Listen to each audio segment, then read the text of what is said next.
Welcome, everyone. We have a special episode for you, and this is going to be about Jarcy. We're going to get into all of that, but I would love to invite up the CEO of Jarsy. How's it going, Han? Hi, John. Thank you so much for having me.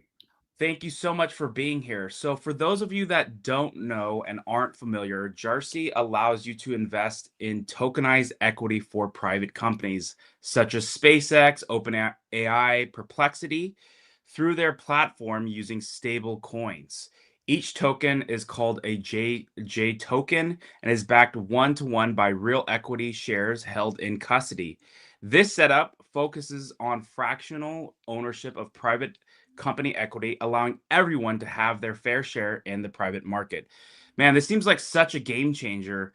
But before we get into Jarcy, just tell me a little bit about your background and your professional history, and kind of like what led you up to Jarcy and like what you were up to before all of this. Yeah. I live in Silicon Valley, Bay Area for many years, and I'm definitely a huge Elon fan. That's why we have SpaceX, XAI all there on Jarcy. I myself, I spent 5 years in a PhD program in machine learning. Maybe nowadays we just call it AI, and people would love it more. But I joined Facebook 2010. Luckily, work with Mark Zuckerberg very closely. Back then, actually, I joined Facebook without even knowing who's the CEO until I worked with him closely, and people pull me aside. This is our CEO. He was still young, like just 20 something. In 2014, I joined a company called Uber. Work with Travis Kalanick. He's a controversial person, but we admire his vision, execution a lot. Work with him closely on Uber China. We were based in Bay Area, but traveled to China all the time. Built a business from $0 to $8 billion in 2 years in there, and learned a lot from him. 2019, I joined a company called Afterpay, Buy Now Pay Later, and also work with the co-founder CEO Nick Moller very closely, and learned a lot from him about young people, served the millennials and Gen Z. Fast forward 4 years later, we got acquired by Jack Dorsey. Square paid a big check, $30 billion to us. We didn't say no. So I learned a lot from Jack as well. For your information, Jack only believes in Bitcoin, nothing else. He's like, only Bitcoin works. That's why he's working on a lot of stuff right now about Bitcoin. And the reason I mentioned those self-made billionaires is not just like I work with them, but I learn a lot from them. And that leads to Jarcy. So they have very different personality, different area to work on, but they taught me one thing consistently.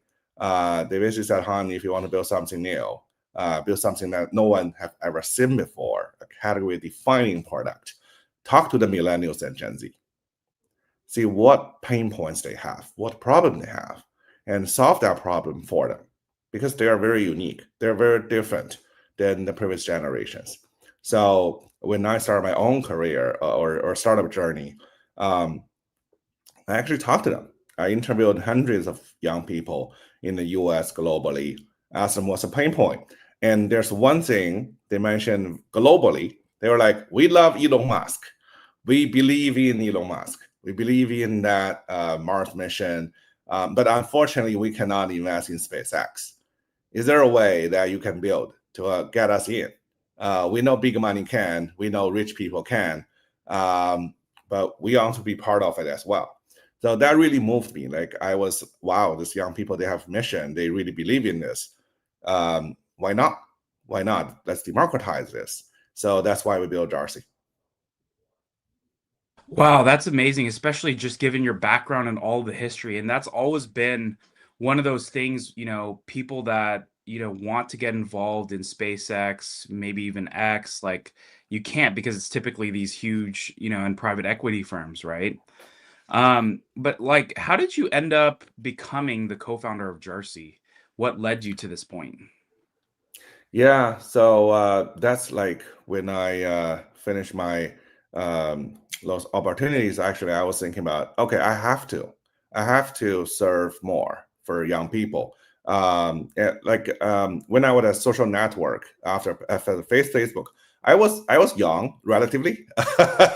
I can understand that. I want to use Facebook. At Uber at early days, I also feel like, okay, yeah, I understand that taxi doesn't really like work that much.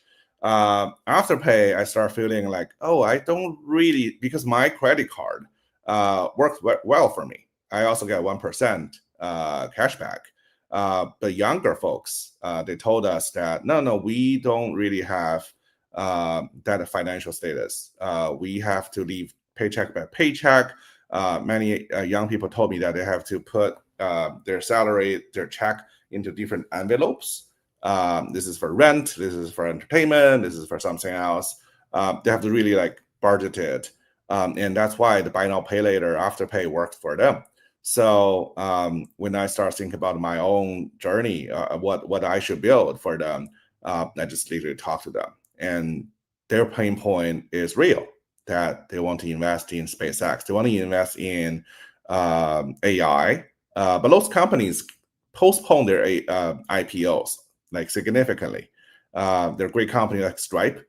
They're not even thinking about IPO anytime soon. So the young folks cannot grow with that, which is actually unfortunate because those are the fast growing paces.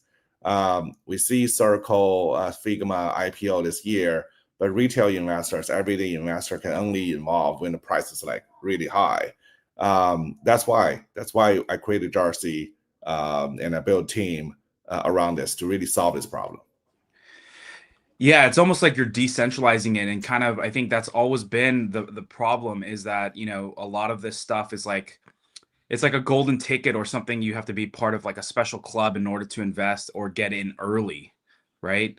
And so maybe I don't know, was that the biggest problem that you saw in private equity that made you and the other founders like leave big tech to start and build Jarcy? Yeah, that's one of the major problems that we want to tackle. There are other things as well, like the private investing was definitely for institutions and high net worths. There's another problem, is that people cannot actually get liquidity before the IPO. Their money are locked in. So maybe that's why, explains why only institutions and high net worths are willing to participate, because the money is basically locked for many, many years. So besides that accessibility, this is liquidity also real.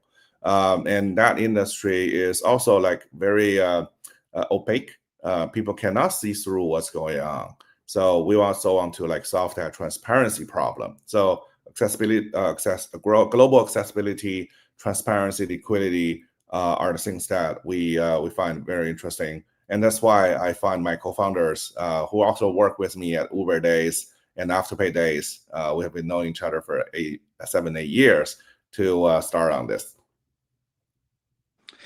Yeah, that makes sense. I mean, I think that's when, what I love about living in the Silicon Valley is to be able to, to see some of these startups come like Jarsy, and you see a big problem and you potentially see kind of like not necessarily a bottleneck, but something that just kind of keeps the power in certain people's hands. And that's what I love about disruptors like Jarsy and some of these other companies, whether it's Uber, coming, or Facebook, and some of these companies. Obviously, those were two different examples there, but just a lot of times, like Tesla, for example, they come into the market into something that has not changed in years, and they find a better way to make a vehicle, something that has low maintenance, something that will drive you. They make it safer than all of the others, and they put it out on the market. And so in the same way here, it's like you guys are empowering more people to get involved, right? Yeah, exactly. We saw actually Tesla start showing up in Silicon Valley for many, many years. A lot of folks actually told me that, oh, I wish I could invest in them even before the IPO. And look at Tesla today. Everybody loves Tesla. So why not just get people own the future at early days? Yeah, exactly. I mean, I think it's just one of those things where it's important to continue to empower the people, and really just allow them to get involved and put the power in more people's hands. But before we dive in, how would you personally explain Jarcy to someone maybe outside of crypto? What's your go-to analogy? Yes. So we thought about that. We are for everyday investors, for average young folks, to let them enable them to invest in pre-IPOs. But actually, what we love is one of our users actually describe us in a very more precise way or a short way. They said, "Oh, Jarsy is Robinhood for pre-IPO." I really like that. Yeah, well, unpack that a little bit more. Explain that to maybe people don't know what Robinhood is, but unpack that a little bit more. But I personally, that resonates with me. Yes. So Robinhood actually proved something that young folks need a new solution in their financial lives. So Robinhood allow people to trade stocks with zero fees, and their app is also like very more than up to date. So our users actually told us that some of them tried to buy pre IPO or private investing with existing solutions there, but they feel like it's too outdated. The flow is too intimidating. They don't like to answer long forms. They were just like, why not just have a more than app or more than website? So Jarcy actually built follow that path, like Robinhood, Coinbase, or Cash App. We believe in that fintech should move forward to really build experiences that the young folks like. And that's why Jarsy built that to allow them to invest in great companies, but not in the IPO stage yet. Yeah, I love that. I mean, Robinhood was such a game changer when it came out, right? Because it's like it just kind of removes all of the insane wait times, right? Because you can do immediate investing, all of the random fees. Like, you got some financial advisors. There's like, oh, here's the annual fee for this and the annual fee for this, and so it just removed a lot of that noise. And now I'm a huge fan of what it is today. I mean, now you can even do like 401k credit. They have debit cards. I mean, just a ton of stuff to just like give back. So I think that that is like just a perfect example of, being the Robin Hood of pre-IPO. With that said, what are some of the options available today to invest in? Yeah, we love Elon Musk. Our users actually also love Elon Musk a lot. We have SpaceX, XAI. We also have a bunch of other AI companies there. Anthropic, this is the company behind the cloud. Their coding, web coding is definitely awesome there. We have a bunch of other AI companies, fintechs, Stripe, Kraken. We actually had Circle there back then. Our users bought Circle at $25 each. And when IPO happens, they just enjoy that return. Yeah, no, that's awesome. Could you maybe also just like, share a behind the scenes story from the XAI deal? What was the hardest moment to get it live? Yeah, people love XAI. Actually, back then, that's before XAI and Twitter even merged. So people are like, oh, this is something new. This could challenge OpenAI. It could challenge Facebook AI or Google Gemini. This is something that no one have seen before. And now we know they have Grok there. It's all viral. But actually, the moment that X and XAI merged, that was huge. You're not just having an AI model company, but it can be used on one of the largest social network globally. And now we see that viral trend. So that's the moment that more and more people come in. They're like, oh, we need to have XAI. We want to invest. And we actually hear from the young people, we hear from our users, and we look on the market because it's hot. Everybody is thinking about it. We start really talking to different sources, spend a lot of effort, really lock it down. And fortunately, we got some opportunity there so that we bring the bridge between the investors and the actual assets there.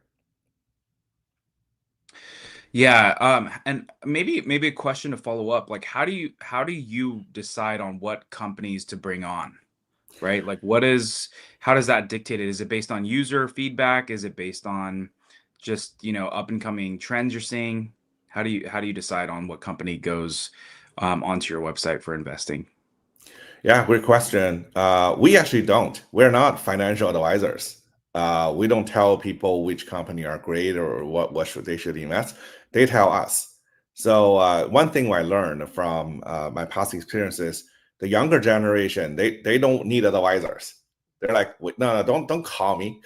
Don't try to teach me what's going on. I know I have internet. I can do my own research." So we actually have a more like a bottom up approach. Our first product was just SpaceX because everybody wants it. They made it very clearly that we watch that rocket launch every single day. We cheer for that. We believe that we should go to Mars.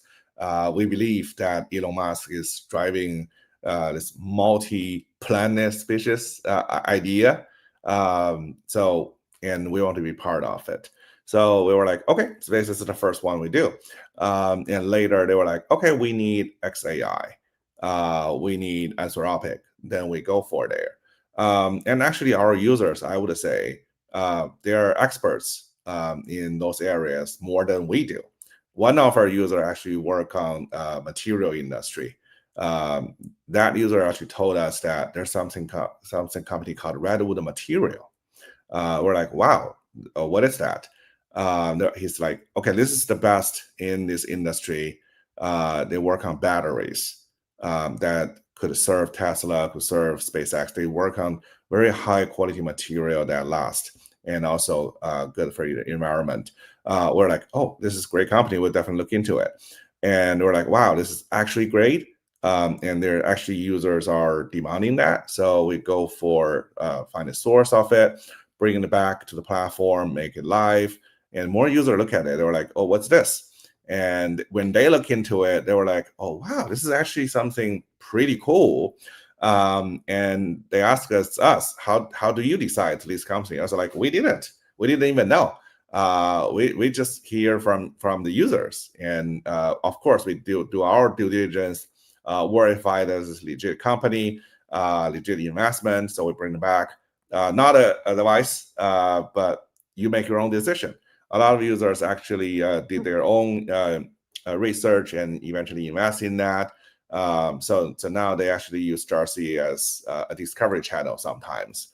So that's why we love this story. We love to have a bottom-up approach rather than the old ways that someone in the financial industry is coming in as your advisor and ask you questions. Oh, what's your risk profile? How much do you want to grow your assets? Okay, here's the things I recommend you do. Right, that's basically the old model. And by the way, you mentioned that they also charge 1% or 2% every single year, no matter whether the investment actually bring more money or not. They charge that. So nowadays, the younger generations like, no, we can make our own decision. We are in charge of our own life.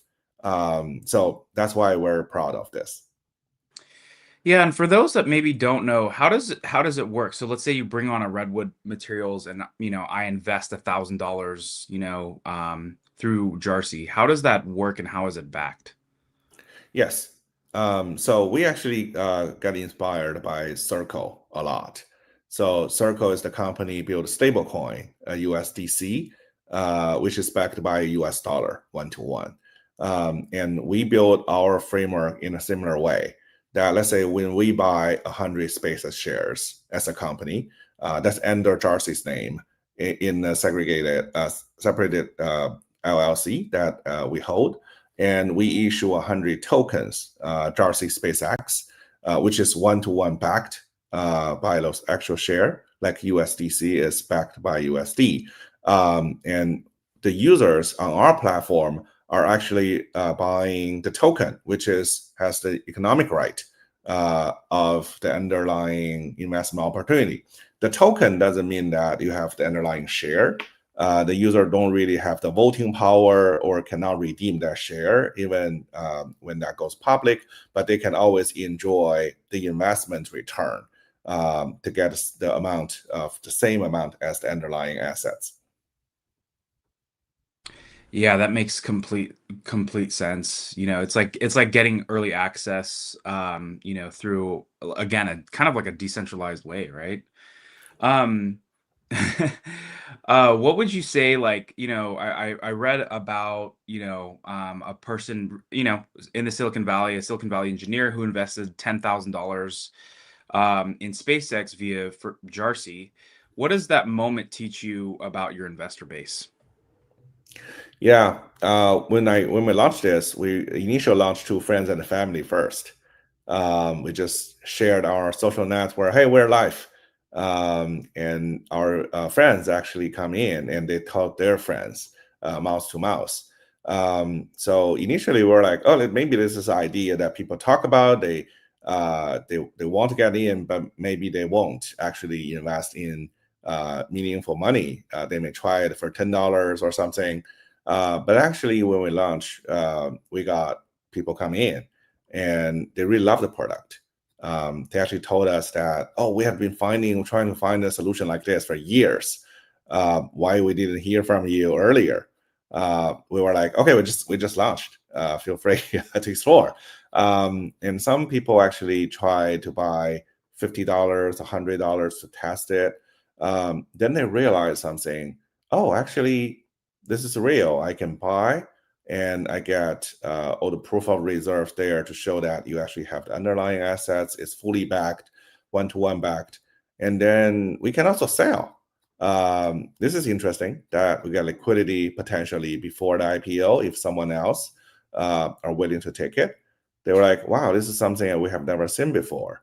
Then some people, some users actually put in, bought 10K SpaceX, and even more. And later, SpaceX started raising the next round and the next round. The valuation just came up. I remember from 120 billion to 180 billion to 400 billion today. It's amazing that over just a year, a little bit more than a year, they nearly like doubled and more than that actually. So our users are really enjoying that growth. But most importantly, what we learn from them is that finally we feel like we own the future. We belong to this mission. And now, since I invest in the opportunity, I have more feelings. I'm more proud when I watch that rocket launch. I start even listen more about SpaceX, and I care more about Tesla because I'm with Elon Musk, not just like emotionally, but also financially. Yeah, no, it's like I said, it's there's this, especially with some of Elon's companies, I think, there's always this feeling that, there's only certain doors to get access to it. But this allows you, again, not only his companies, but other companies to get involved and see, really stand behind something you invest in, right? And be a part of that. Yeah, But exactly. and I think you talked a little bit about, I mean, just how your investors or people on your platform aren't the traditional, wealthy investors. It's kind of more of like people who will do their own. They don't need you to tell them, what to go invest in. They already kind of have an idea. They can research it themselves. But how do their expectations, kind of like the non-traditional, investor, how do you kind of like meet their expectations through the design of your products? Yes, great question. Actually, this is something that go back to our principle. We want to be a bottom-up company. That means we hear from our users and listen to what they need, because ultimately we're solving their pain points. For example, our users at the very beginning they invest in SpaceX, and later SpaceX raised more rounds and the valuation goes up. They were like, we can sell the token, but can we name our own price? Because some of them actually believe that even the price should be more than the round at that moment. Or some other people like, oh, I'm okay. I need money. I want to sell that at a little bit lower price. They're like, okay, can we do our own price? So we listen to them and we design our product. and we built something called name your own price. It's literally based on what they ask, but the functionality wise, it's just like setting a limit of their orders. When they buy, when they sell, they can indicate the max or min of the price they want to transact, and then we'll handle that from the back end. A lot of users actually start using that, and they love it. No, that's awesome. You know, one of the biggest blockers of innovation is like just compliance and regulation. How has Jarcy kind of flipped that, over to actually make it like to give you guys a competitive edge? Yeah, this is something that significant. We would say actually this is a question from our users at the very beginning. They were like, "This is awesome, and what protection do we have?" So we want to make sure that we take this seriously. We actually got inspired by Coinbase and Circle. We think they did it the right way. They think about compliance, regulation when they were small, when they started. That's in their gene. And that's why they lead a hyper growth of their product, and now people trust them globally. So that's why we set a business, first of all, in the US. A lot of crypto folks actually back then recommend go outside the US and don't serve US users because the SEC at the moment, which is Gary Gensler's SEC, was not very friendly to crypto projects. But we were like, no, we're solving this problem. We want to serve the US users. So we set a business in the US, and we set a rule. We want to go compliance first. We want to go embrace regulation, at least their spirit of it, even though there's no regulation around tokenization or security-like tokens today. But we want to do it in the right way. So in the US, we actually follow the spirit of Regulation D, which means accredited investors can only interact with Jarcy at this moment. This is not what we want. Of course, our mission is to serve everybody, but as we are speaking today, we're limiting that to accredited investors in the spirit that we can work with SEC. We can actually follow the spirit of regulation at the moment.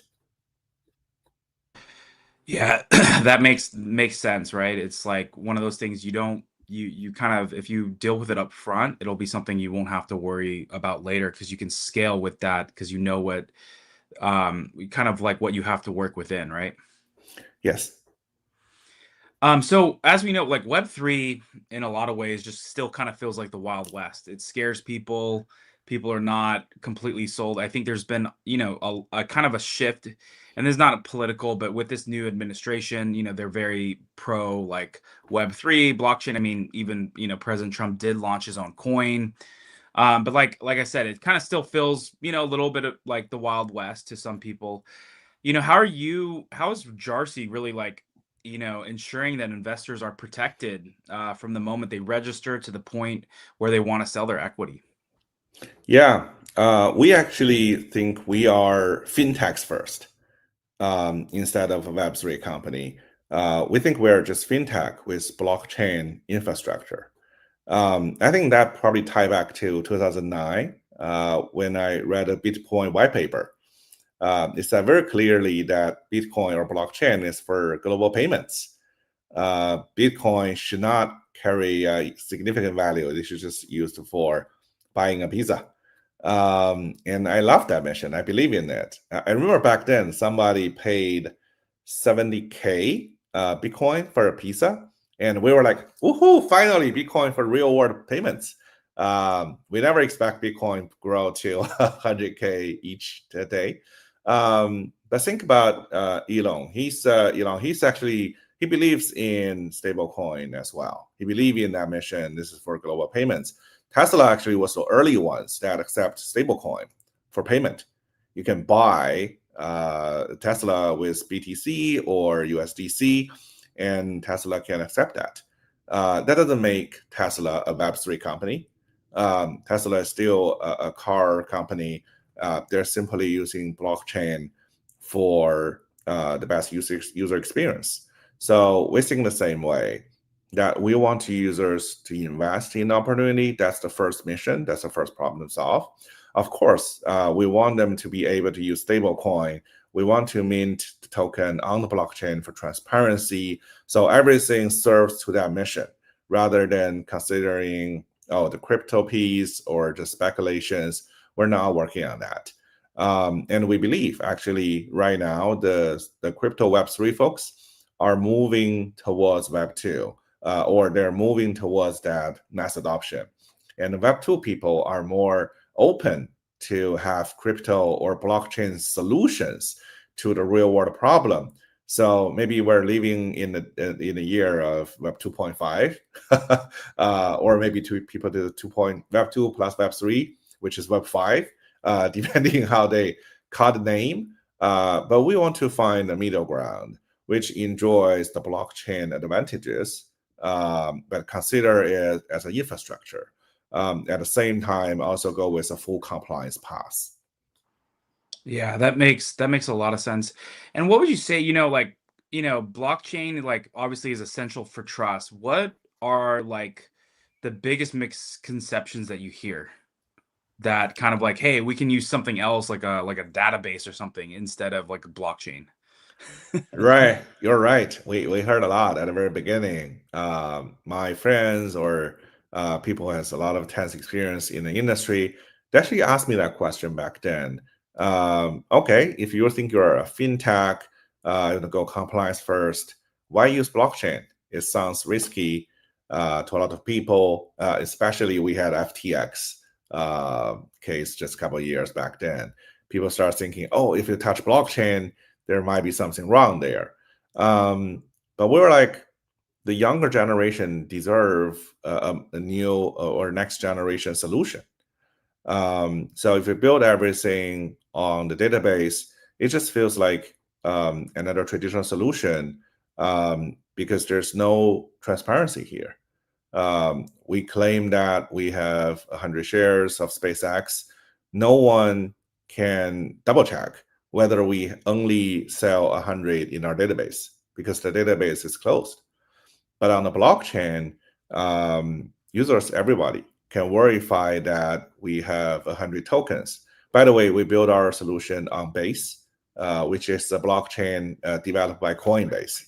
So it's fully compliant. Everybody trusts that. They are definitely one of the fastest chain as well.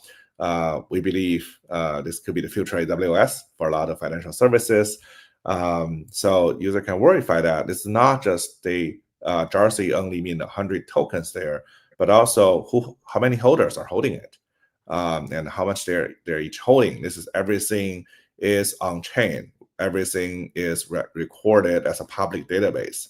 This is more powerful, more advanced than a traditional private company database. So that's one of the major reasons we go after this. Yeah, that makes sense, especially using I love that just, backing things up, and getting inspiration from Base and inspiration from, Circle and some of these other companies. I mean, it's I think that's kudos to you guys. I think just because you want to build something that people can trust, because this is something that is going to disrupt like how people get involved in investing, right? And you want to make sure that skepticism isn't one of the reasons, right? Like, because if you built it on maybe some, maybe not base, something that else that's not really compliant, people are going to be, it's a lot more volatile, right? Exactly. So Jarcy, you guys focus today, right, on tokenized pre-IPO. Do you envision a future maybe where Jarcy goes beyond that? And what other opportunities have you explored? Yes, we actually think about a lot of this because people deserve not just access to pre-IPO or private investing. We believe that the younger generation should enjoy investment freedom. That's actually what we hear from them, even from the Occupy Wall Street, right? That 2008 movement was bold, but very clear, very loud that that the young people need financial accessibility. They want the equal treatment. And later, actually, we saw that GameStop event. The young folks have a little bit more assets they can trade. They just want to challenge the scenario. They want to get what they deserve. So nowadays we feel like, yeah, we should definitely listen to them and give them what they want. So the first thing they mentioned, obviously, is SpaceX, and later more AI companies or still stay in this pre-IPO sort of scenario. But many of them actually mention other stuff as well, which falls into private investing. Some of them actually talk about, oh, you can tokenize SpaceX. How about real estate? Especially the commercial real estate. If you look at a building in San Francisco today, which was traded maybe at $100 million back then, but now it's just $20 million. And without the tokenization process, average people would have a really hard time thinking about how can I participate there. Yeah, it dropped like significantly, but it's still $20 million. It's only for institution and big money, rich people. But if you tokenize that, and let's say issue 100K tokens per that building, and then each people can just invest in a smaller amount to participate in. We love that vision, even though we're not building that today, but we keep in mind what people need. No matter they want to invest in real estate, treasury, or other alternative investments, we actually want to serve them in the long term. That's part of our mission.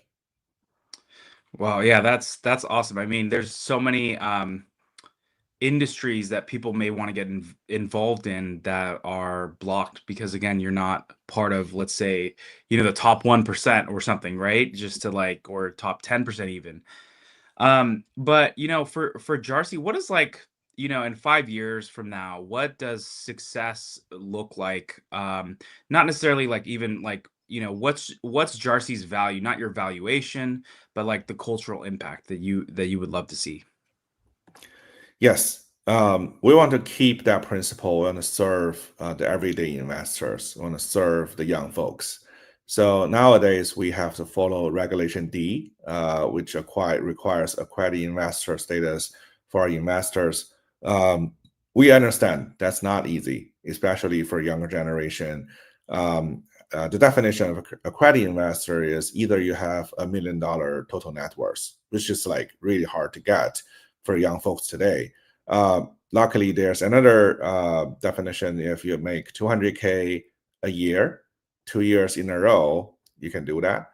You can fit into that category. Or if you're married and you both together make 300K a year, 2 years in a row, you can also pass that qualification. So that gives a lot of people more hope in the Silicon Valley. We're lucky here. So we believe that if in 5 years we can actually talk to a regulation, we can have ways to work with them to find more passes that to allow more people to get in. There are multiple ways there. Either we go bold, we can do Regulation A, which is more like a stock or ETF type of idea. Then we can literally invite everybody in. Or we go a little bit in the middle, maybe create new concept, not just accredited investors, but experienced investors, something like that. We believe with the demand of the younger generation, SEC or regulation, they also need to change their perspective a little bit. Only allowing accredited investor invest, of course, protect people. But if I'm a Gen Z, I want to invest $1,000 in SpaceX. Why I have to be a credit investor? What if I only invest in $500? What if I only invest in maybe $10? Is there anything that we can do better as a company, as an industry, as a regulatory landscape? So we would say serve more people, serve more needs, get more people in the game early, help them to build their wealth as early as possible. Make sure they're not just like cheer for the future, make sure they own the future. If we can get that, that'll be a successful story for Jarcy. So of course the question becomes, is Jarcy itself available for investing on Jarsy.com? Thank you, thank you. Actually, I would agree. That would be a very significant milestone for ourselves. So again, we hear from our users, right? If we grow to a certain stage that we believe we're mature, we get backed by more great people, and a lot of investors ask for that. Of course, we'll find the ways. So, like, you've had a lot of experience, like, early Facebook days, Uber, and some other companies. What is probably some of the coolest stories that you remember from your earlier career Yeah. that you've been like maybe most inspired by, or maybe just a cool story, like, hey, I went to Jack in the Box with Travis. I mean, I don't know, whatever it was, right? Yeah, there are 10 of them. For example, back then, when I work at Facebook, I actually had a few meetings with Zuck. Zuckerberg, we call him Zuck internally. Also have chat hallway conversations there. Um, I remember one thing that very clearly, um, that during one conversation, it's about product. Um, our team talk about, oh, we are Facebook. Uh, we are not pushing information to users. They only pull data when they load the Facebook app or a website. Uh, they only get an update of their friends. That's what we do. And Zach challenged that. He's like, who said that? Yeah, everything we do maybe follow that model, but that's not a principle. The principle, you have to step back and look at what we're doing. We're helping people to connect each other. So if we push information to people, that's also fine, as long as that serves that mission. So remember what our mission is. Don't just like stuck into the product we build or people love. We would always remind ourselves why we're building this, starting with why. Don't start with what we have.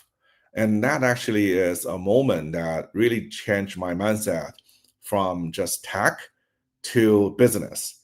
Why we're doing this? What are we doing? And that's a really like amazing story. Yeah, that's really motivating and kind of sets the tone of like, what are you focusing on? Are you just focusing on like building a big company that's going to make you money, or is it about, impacting people's lives and making things easier? Well, Han, thank you for joining us. I mean, you have such an amazing background, and it's really cool that now you're kind of starting your own company, right? Something to disrupt and really, again, kind of decentralize things and really bring the power back to in everyday people to invest. Um, so thank you for coming today. But is there any final thoughts that you wanted to share with the audience, about Jarcy, about yourself, or anything? I'll pass it back to you. Yes, yes. Thank you so much for having me, John. You're amazing. Your questions are all leading to the point. Also amazing audience. Everybody love your comment there. And one thing I would say about Jarcy is that we're here for you. We're here for everyday investors. We want to serve the younger generation because you're amazing. You deserve a better solution. And I love your spirit, never settle for what it is, but demand for the future. And please let us help you. Please let us know what we can do better, because this is our mission. One thing that there's actually one question from the audience that I thought would actually make sense. Do you foresee a time when investing in companies like SpaceX, XAI, or Tesla pre-IPO becomes as mainstream as buying public stocks today? That's an awesome question. That's an awesome question. We actually had a lot of conversation internally, and we think that if we can make it better, if we can educate the market, educate the industry like ourselves, educate the regulatories, and try to figure out a way, more transparent, more friendly way to have people globally, not just the US, because we have a blockchain it can be accessed from everywhere. If we get everybody together, that becomes a unique marketplace, a unique platform that allow people to really gather in and share their beliefs. So in that vision, we would say that will be a beautiful future, whether that become as popular as public stock, or maybe they become even more popular. We think this is really amazing to think about. Yeah, no, I think that would be just absolutely crazy. But yeah, again, Han, thank you so much for your time today, man. Some of the stories you've had, you've met a lot of really cool people at, cool times, especially like, early startup days. But yeah, like so thank you for your time. Obviously, everyone, make sure to check out Han. He's tagged here on X. And also Jarsy, go to jarsy.com, or you can follow their social handles at Jarsy Inc. But we really appreciate everyone for tuning in. I'll throw it to you again one last time on any last closing remarks. Um, this is what I want to say to everybody. Don't just watch the future, own it. Wow, that resonates. Thank you again, everyone, for joining. We really appreciate your time today, and we will catch you on the next one. Have a great start of the week, and hopefully everyone had a great long weekend.